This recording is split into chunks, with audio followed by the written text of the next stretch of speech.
ठीक है, आप बता सकते हैं कि मध्य प्रदेश में विश्व विख्यात गणितज्ञ कौन कौन से रहे हैं आज़ादी के बाद हाल के 10-20 वर्षों में? ये बताइए कि अंतर्राष्ट्रीय स्तर पर कबड्डी की क्या स्थिति है? किसी भारत के अलावा वो और कौन कौन से अंतर्राष्ट्रीय मंच है जिस पर कबड्डी खेला जा रहा है? अगर हम भारत के अलावा विश्व के अन्य प्रमुख देशों की बात करें तो क्या आप कुछ ऐसे देशों का नाम बता सकते हैं जहां आपको लेफ़्ट आइडियोलॉजी बहुत क्लियरली दिखती है? आप ये बताएं कि विदेशों में भारत सरकार के 2 तरह के कार्यालय होते हैं, एक को दूतावास कहते हैं, दूसरे को कॉन्सुलेट कहते हैं। क्या फ़र्क है इन दोनों कार्यालयों में?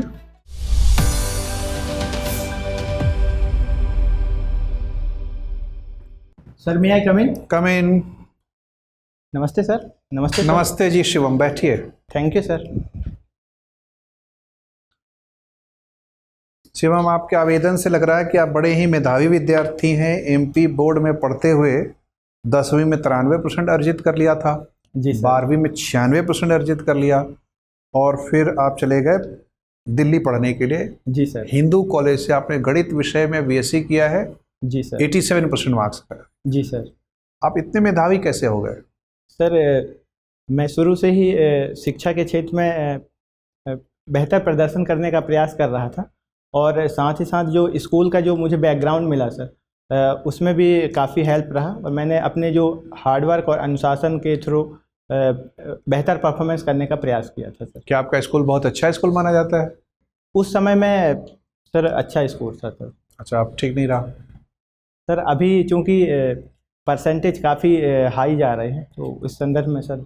ओके, तो आपको स्कूल में अच्छे शिक्षक भी मिले जिन्होंने आपका अच्छा मार्गनिर्देशन किया? जी सर। कौन से शिक्षक आपको बहुत याद आते हैं अभी भी?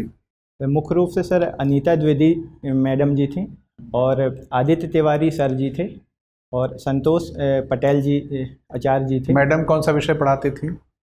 सर मैडम मुख्य रूप से हिंदी और संस्कृत सब्जेक्ट पढ़ाती थी। ठीक है, और तिवारी सर क्या पढ़ाते थे? सर आदित्य तिवारी जी मैथमेटिक्स पढ़ाते थे सर। और मैथमेटिक्स में आपकी जीवन पर्यंत रुचि विकसित हो गई? जी सर। तो क्या उनकी अध्यापन विधि थी कि आप में इतनी गहरी रुचि आ गई गणित के प्रति?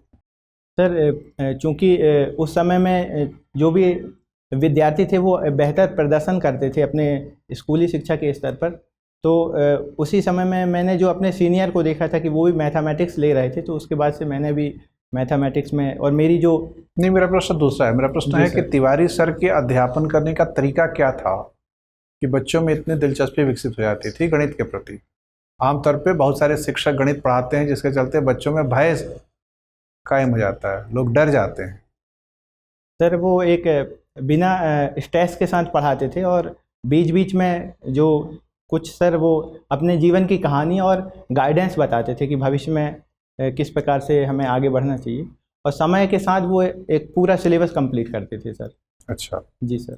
और आपको भी गणित के सवाल बनाने में बहुत दिल लगता होगा, समय काफ़ी लगाते होंगे आप प्रैक्टिस करने में? सर मैं प्रयास करता हूं कि जल्दी से जल्दी सॉल्व हो जाए सर। ठीक है, आप बता सकते हैं कि मध्य प्रदेश में विश्व विख्यात गणितज्ञ कौन कौन से रहे हैं आज़ादी के बाद हाल के 10-20 वर्षों में जिन्होंने अंतर्राष्ट्रीय स्तर पर भी ख्याति अर्जित की है?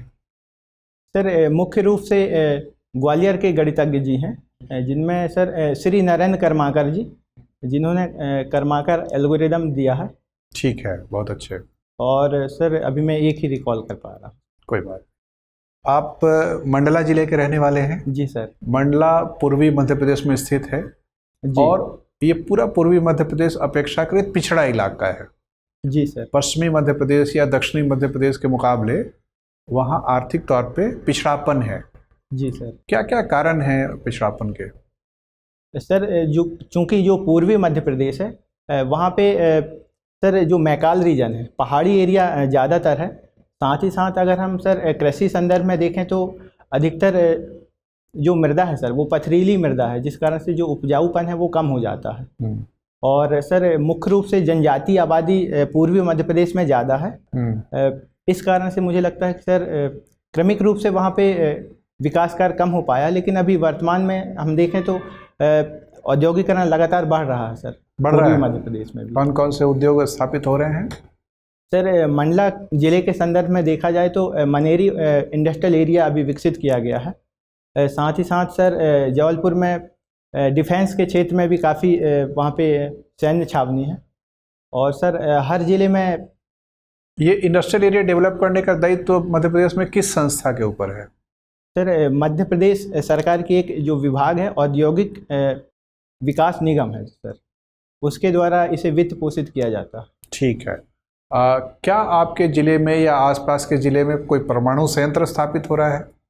जी सर, चुटका ग्राम परियोजना जो मध्य प्रदेश की पहली परमाणु रिएक्टर परियोजना अभी निर्माणाधीन है सर। क्यों वहीं स्थापित हो रहा है? सर क्योंकि जो मध्य प्रदेश है वो ऊर्जा के क्षेत्र में आत्मनिर्भर की ओर आगे बढ़ना चाहता है। और जो वहाँ का जो रीजन है सर वो कुछ रीजन को छोड़ दिया जाए तो बाकी जो रीजन वो आवासीय क्षेत्र कम है, एक खुला क्षेत्र भी है वहाँ पे, इसलिए सर उस क्षेत्र को चुना गया। चलिए ठीक है। शिवम, आपके सर। नाम का मतलब क्या है? सर शिवम का शाब्दिक अर्थ शुभ होता है, हाँ हाँ, और साथ ही सर इसके अन्य अर्थ भी हैं, जैसे कि सौभाग्यशाली, कल्याणकारी, तरह ऐसे कुछ और भी अर्थ हैं। ठीक। मैथ्स पढ़ा है आपने? जी सर। मैं आपसे पूछूं कि राज्य सेवा परीक्षा 2021 में आपके होने की प्रोबेबिलिटी क्या है, तो इसको आप कैसे दिखाएंगे अपने एनालिटिकल तरीके से, कैसे कैलकुलेट करके दिखाएंगे? सर इस समय आपके इस एग्जामिनेशन में अंतिम रूप से पास हो जाने की प्रोबेबिलिटी क्या है, इसको कैसे आप कैलकुलेट करेंगे? सर मैं अनुकूल परिणामों की संख्या बटे जो कुल परिणामों की संख्या है उस संदर्भ में मैं फार्मूला का अप्लाई करूँगा। सर जो मेरे पास होने की चूँकि प्रायिकता मैं अकेले के संदर्भ में देखूं तो 1 है, और जो कुल विद्यार्थी हैं वो लगभग सर 900 के आसपास हैं, तो 1/900 इसका जो प्रायिकता होगी सर। ठीक है। और सबसे कम प्रोबेबिलिटी कितनी हो सकती है, इसका रेंज क्या है? सर 0 पॉइंट के आसपास आएगा। 0 रेंज क्या होता है किसी भी प्रोबेबिलिटी का? मिनिमम वैल्यू और मैक्सिमम वैल्यू, किस रेंज में ये चलेगा? सर 0 और 1 के बीच में होती है, 0 जहाँ तक मैं रिकॉल और कर 1 पा के रहा हूँ। बीच में। ठीक है। आप अपने ज़िले के बारे में कुछ इसके डेमोग्राफिक्स के बारे में कुछ जानकारी दें। जनसंख्या कैसी है, अलग अलग समुदायों का प्रतिशत क्या है, शिक्षा की स्थिति क्या है? जी सर। सर मंडला ज़िले में वर्तमान में जनसंख्या के संदर्भ में देखें तो लगभग 10 लाख के आसपास जनसंख्या है, और जिसमें 57.9% एसटी की आबादी है और 4% के आसपास एससी पॉपुलेशन है। और सर साक्षरता लगभग 66.9% है। और सर आर्थिक क्षेत्र में मुख्य रूप से कृषि प्रधान अर्थव्यवस्था है सर। ठीक है। कबड्डी खेलना आपको पसंद है? जी सर। ये बताइए कि अंतर्राष्ट्रीय स्तर पर कबड्डी की क्या स्थिति है? किसी भारत के अलावा वो और कौन कौन से अंतर्राष्ट्रीय मंच है जिस पर कबड्डी खेला जा रहा है? सर अंतर्राष्ट्रीय संदर्भ में कबड्डी के जो प्रमुख चैंपियनशिप हैं sir, world kabaddi world cup होता है। साथ ही साथ सर एशियन गेम्स में कबड्डी शामिल है, और एशिया कबड्डी चैंपियनशिप का भी आयोजन हर साल होता है सर। ठीक है। मध्य प्रदेश की जो अर्थव्यवस्था है उसका एक विवेचन करके आप दें। कौन कौन से सेक्टर्स हैं, किन सेक्टर का योगदान कितना है? सर मध्य प्रदेश मूल रूप से अभी भी कृषि प्रधान अर्थव्यवस्था है, जहाँ पे कृषि का योगदान लगभग 46% के आसपास है, और सर इंडस्ट्रियल एरिया लगभग 28% के आसपास है, और सर सेवा क्षेत्र 34% के आसपास। कृषि की एक कोई उत्पाद है जिसके नाम पर यह बोला जाता है कि मध्य प्रदेश एक्स उत्पाद का भी प्रदेश है, वो कौन सा उत्पाद है? सर मुख्य रूप से मध्य प्रदेश को सोया स्टेट कहा जाता है, सोयाबीन। सोया जी स्टेट। सर। सोया वाले जो रीजन है या जो क्षेत्र है वो मध्य प्रदेश के कौन कौन है? सर मध्य प्रदेश का मालवा का जो रीजन है, मालवा का पठार है, वहाँ पे सोयाबीन का मुख्य रूप से उत्पादन होता है सर। ठीक है। और गेहूं उपजाने के प्रमुख क्षेत्र कौन से हैं मध्य प्रदेश में? सर गेहूं मुख्य रूप से सर जो पूर्वी मध्य प्रदेश में चावल के साथ गेहूं का उत्पादन होता है। कुछ ऐसे जिलों के नाम बताएं जो कि गेहूं उत्पादन के लिए बड़े प्रसिद्ध है मध्य प्रदेश में। जी सर। सर रायसेन जिले का सरबती गेहूं काफ़ी प्रसिद्ध है, और विदिशा, नरसिंहपुर और जो उत्तरी मध्य प्रदेश है सर, वहाँ पर भी गेहूं का मुख्य रूप से उत्पादन होता है। होशंगाबाद, जी सर, होशंगाबाद में भी। सागर, जी सर। ठीक है। और मध्य प्रदेश के कुछ महत्वपूर्ण इंडस्ट्रियल एरियाज के बारे में बताएं।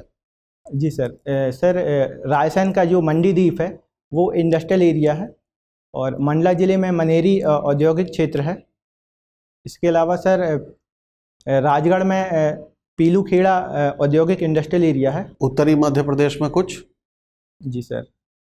सर उत्तरी मध्य प्रदेश के संदर्भ में देखें तो भिंड और मुरैना में पालनपुर और कैलारस औद्योगिक क्षेत्र है सर। ग्वालियर के आसपास? सर डबरा रीजन जो है वो भी इंडस्ट्रियलाइज एरिया है। ठीक है, धन्यवाद Shivam. Thank you sir. Shivam, Bharat सरकार के रेफरेंस में कई बार हम उसे सेंट्रल गवर्नमेंट कहते हैं और कई बार हम उसे यूनियन गवर्नमेंट कहते हैं।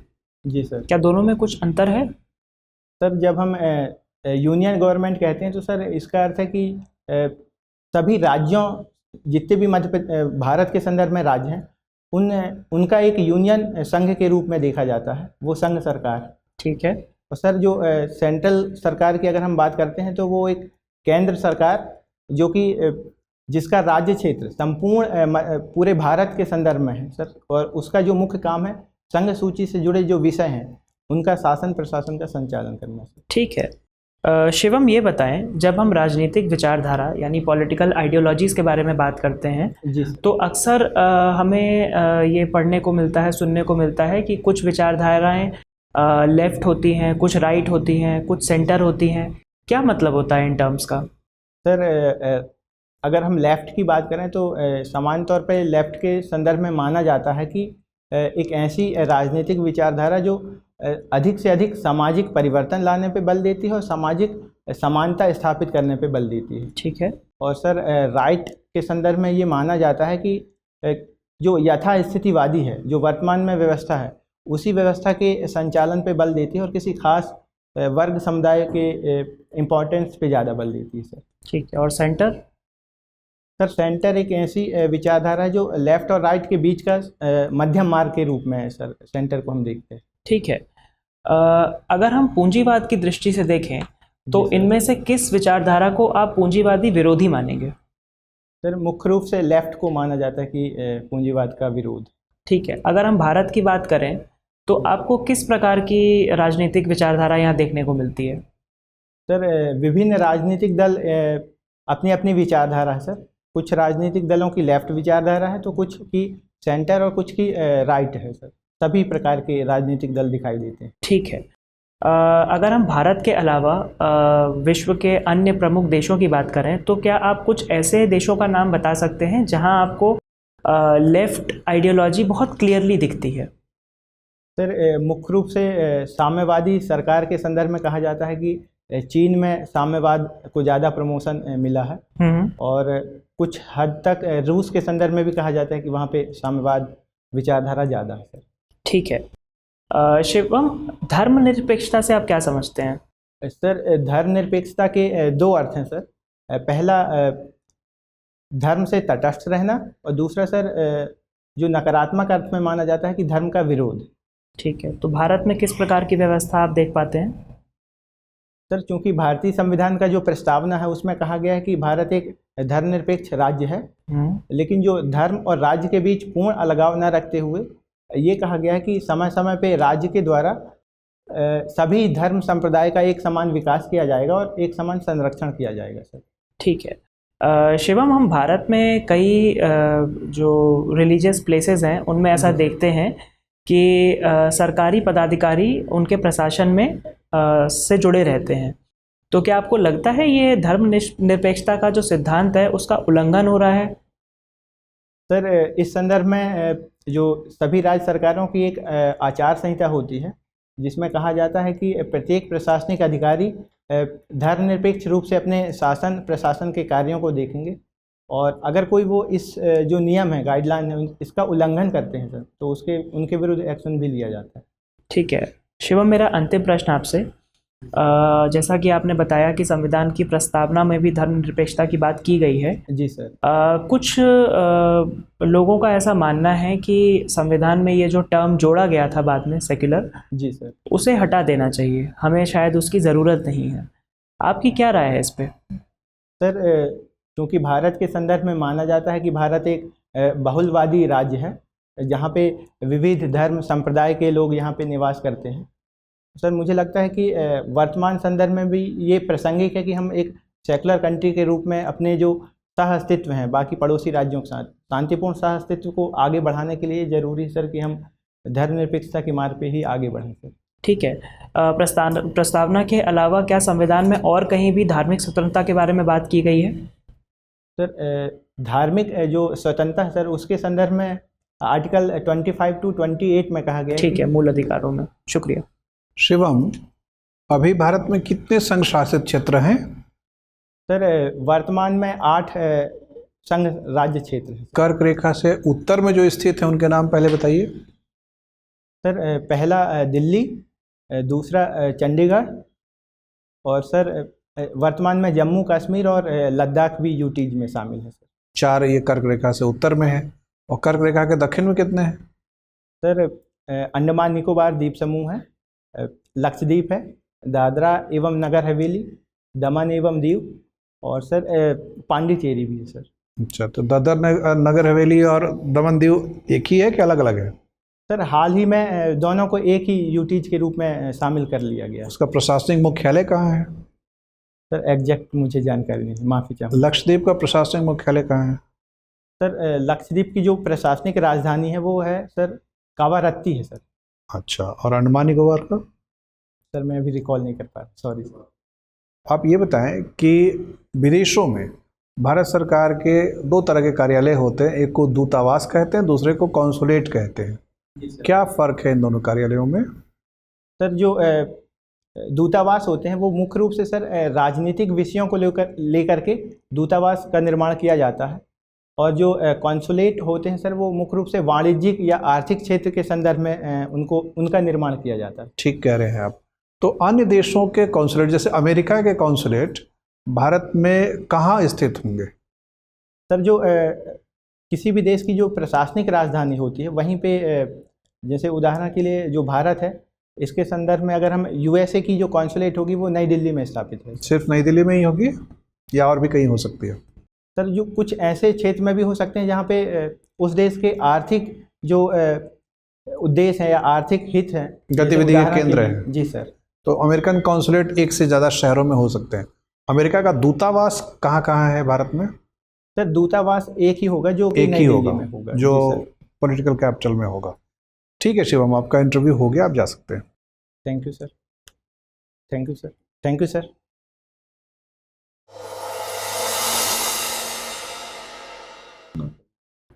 सर मे आई कम इन?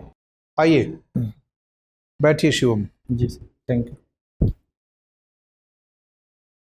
विश्लेषण बहुत अच्छा है, तथ्यात्मक जानकारी भी आपकी अच्छी है। जी सर। शैक्षिक पृष्ठभूमि तो अच्छी है ही, आपने अच्छी जगह से पढ़ाई किया है। जी सर। विद्यार्थी अच्छे रहे हैं। लिबास में थोड़ा सा टाई पे आप पुनर्विचार करिए, कोई दूसरा थोड़ा सा ही चमकदार दिख रहा है। जी सर, मैं चेंज कर लूँगा। एक कम चमकदार कोई टाई मिल जाए। वैसे सूट अच्छा है, शर्ट अच्छा है। जी सर। बैठने की भंगिमा ठीक है, लेकिन थोड़ा सा और तन के बैठेंगे तो और अच्छा है। हाँ। जी सर। लेकिन बहुत बनावटी ना लगे, सहज सा लगे। बातचीत करने की शैली ठीक है, थोड़ा एनर्जी लेवल भी चाहिए। मतलब आपके पास इतनी अच्छी नॉलेज है, अंडरस्टैंडिंग इतनी अच्छी है, विश्लेषण ठीक कर रहे हैं, लेकिन लो एनर्जी के चलते वो असर जितना आना चाहिए बढ़िया, जी सर, वो थोड़ा सा होता है ना कि सप्लाई बिजली का ठीक आ रहा है लेकिन बल्ब डिम जल रहा है, तो उसका वोल्टेज थोड़ा सा जी सर। सर वॉइस लेवल बढ़ाना, एक तो वो हो सकता है कि वॉइस लेवल बढ़ा दीजिएगा तो लगेगा कि एनर्जी आपकी अच्छी है। जी सर। दूसरा ये है कि चेहरे पर थोड़ा सा प्रफुल्लित भाव, मतलब प्लेजेंट, मुस्कुराता हुआ चेहरा। जी सर। तो वो अंदर से फीलिंग, थोड़ा उत्साह रहे आपके अंदर। जी सर। कि मैं आयोग में पहुंचा, बुजुर्गों के साथ, वरिष्ठ लोगों के साथ गप करने का अवसर मिल रहा है, उस बात को लेकर सोच के देखिए कितना अच्छा अवसर है लाखों विद्यार्थियों को कम्पीट आउट करके पीटी आपने किया, पीटी पास तब करने का मतलब लाखों लोगों को आपने पीछे छोड़ा है, जी सर। पछाड़ा है। फिर जो चुने गए चुनिंदा कुछ हजार लोग थे, उनको भी मेंस में आपने पछाड़ा, जी सर। और फिर 794 लोग जो चुने गए उसमें से आप एक हैं। जी सर। और मतलब कुछ 100 लोग हैं, लाखों में से कुछ 100 लोगों में से आप हैं। जी सर। तो आपने अभी परीक्षा में साबित करके दिखाया है, शैक्षिक पृष्ठभूमि बहुत अच्छी है, जी सर। और इस बात का उत्साह आपके अंदर होना चाहिए, तो वो उत्साह चेहरे पर दिखना चाहिए। जी सर। तो वो थोड़ा सा प्रफुल्लित रहेंगे, थोड़ा आवाज़ ऊंची रखेंगे तो बढ़िया दिखेगा। बाकी अपने ज़िले के बारे में, मंडला वगैरह के बारे में जानकारी जो पूछी गई हुआ तो आपने बताया, लेकिन जानकारी और भी हो सकती है। आमतौर पे फ्लोरा फौना, वहाँ का जंगल, वहाँ के जी सर। पशु पक्षी, और वहाँ का इंडियन मतलब ह्यूमन सोसाइटी, जी सर। मानव समाज की संरचना, उसकी समस्याएं, चुनौतियाँ, जी सर। वहाँ की कृषि उद्योग, वहाँ की भौगोलिक बनावट, जंगल, पठार, पहाड़, तो आपने मैकाल वगैरह बताया। सतपुड़ा, उससे सतपुड़ा की बात निकल सकती है। जी सर। सतपुड़ा के फिर छोटानागपुर पठार से उसका कनेक्शन मंडला मैकाल जी के सर। दूसरे सिरे का संबंध उधर से है। फिर ये भी बात उठ सकती है कि किस तरह के खनिज इस इलाके में पाए जाते हैं, और उन खनिजों का निर्माण कब हुआ रहा होगा, ये जी सब सर। निकल सकता है, कोई ज़रूरी नहीं है। मंडला से कुछ एक नदियाँ भी छोटी मोटी निकलती हैं, उनके बारे में भी पूछ सकते हैं। और उस इलाके में और भी जो ज़िले हैं, अनूपपुर भी थोड़ा बहुत दूर नहीं है, जी सर। शहडोल भी एक तरफ है, जी सर। तो वो सब जो पूरा बेल्ट है उसके बारे में सामान्य मतलब संभाग जो अपना, जी सर। मंडला तो जबलपुर में आता है, लेकिन शहडोल भी बगल में ही है, तो वो पेरे बोल्ट के बारे में थोड़ा सा ज्योग्राफी पूछ सकते हैं। जी सर। तो जहाँ जहाँ हम लोग कोशिश थी कि सबसे पूछे, पॉलिटी वगैरह में भी आपने जवाब वगैरह ठीक ठाक दिया। चुनाव का सीजन है, इसलिए उम्मीद है कि पॉलिटिकल इशू पे ध्यान लोगों का जाएगा, उसकी तैयारी रखिएगा। मध्य प्रदेश में इसके पहले विधानसभा का चुनाव पिछले वर्ष हुआ था, उस चुनाव को भी कुछ लोग याद करेंगे कि उसकी तुलना में वोट परसेंटेज कम क्यों हो रहा है। जी सर। उस वक्त महिलाओं ने बढ़ चढ़कर भागीदारी की थी इलेक्शन में। अभी तो ब्रेकअप नहीं आया है कि महिला पुरुष की भागीदारी क्या है, लेकिन कुल मिला के अगर वोटिंग कम हुआ है तो जी सर। महिलाओं में उत्साह की शायद कमी है। जी सर। उसमें ये बात उठ सकती है कि विधानसभा में ऐसे कितने क्षेत्र थे, कॉन्स्टिट्यूंसीज थे, जहां महिलाओं का की बहुतायतता है, मेजॉरिटी है, पुरुषों से ज़्यादा महिलाएं वोटर हैं। तो ऐसे 44 कॉन्स्टिट्यूंसीज थी, और यही वजह है कि पिछली बार विधायिकाओं में महिलाओं की संख्या बढ़ गई। जी 18 के मुकाबले महिला विधायकों की संख्या बढ़ गई। मंत्रालय स्तर पर कितनी महिलाएं मंत्री हैं। जी सर। जीवन के अन्य सेक्टर्स में महिलाओं की जो उपलब्धियां हैं वो अलग से एक जेंडर सेंसिटिविटी, जैसे जेंडर बजट बनाते हैं, तो जेंडर बजट बनाते इसलिए हैं ताकि हम जेंडर सेंसिटिव हो, जी सर। अनुसूचित जाति के प्रति, कमज़ोर वर्ग के प्रति सेंसिटिव हो, खेल वगैरह के प्रति सेंसिटिव हो। तो खेल में जैसे कि मध्य प्रदेश के 2-3 जो खेल हैं उसके खिलाड़ी दुनिया स्तर पर नाम कर रहे हैं। जैसे बास्केटबॉल में एक खिलाड़ी अंतर्राष्ट्रीय स्तर पर काफ़ी नाम किया है, हर्षवर्धन ने। जी सर। एवरेस्ट पर चढ़ाई करने वाली महिलाएं यहाँ से कुछ निकली हैं, उनके बारे में। क्रिकेट में यहाँ के कुछ खिलाड़ी, लड़कियाँ और लड़के दोनों, बहुत अच्छा काम कर रहे हैं। अखिल भारतीय स्तर पर चेस में अभी हाल फिलहाल में एक खिलाड़ी ने बहुत अच्छा परफॉर्मेंस करके दिखाया, विश्व चैंपियन बने हैं। जी सर। उनके बारे में कुछ। तो क्योंकि कबड्डी आपका स्पोर्ट है, तो कबड्डी के साथ साथ और सब खेलों के बारे में भी जी सर। थोड़ी सी जिज्ञासा रखना। कबड्डी एक आउटडोर गेम है, जी सर। चेस इंडोर गेम है। बास्केटबॉल को कुछ लोग इंडोर मानते हैं, कुछ लोग आउटडोर मानते हैं, क्योंकि वो बंद स्टेडियम में भी होता है, खुले में भी होता है। जी सर।